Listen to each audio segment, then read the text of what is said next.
हिंदू मुस्लिम सिख ईसाई सभी आपस में भाई भाई।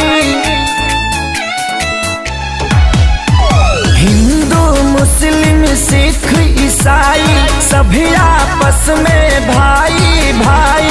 हर जगह तीनों रंग आसमान में, सब मिलकर जन गण मन गाओ, इस तिरंगे के सम्मान में।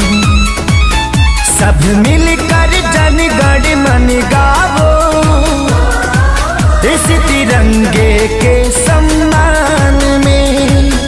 वंदे मातरम, वंदे मातरम, वंदे मातरम, वंदे मातरम।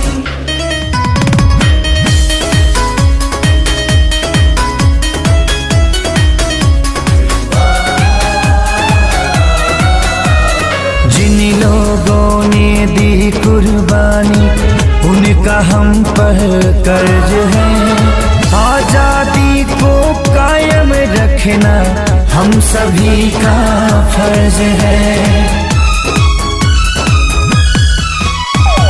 इसकी लहर में माँ की ममता, बूढ़े बाप की सीख है। मासूम बच्चों की किलकारी, विधवाओं की चीख है।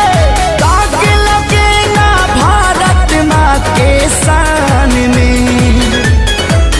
सब मिलकर जन गण मन गावो, इस तिरंगे के सम्मान में। सब मिल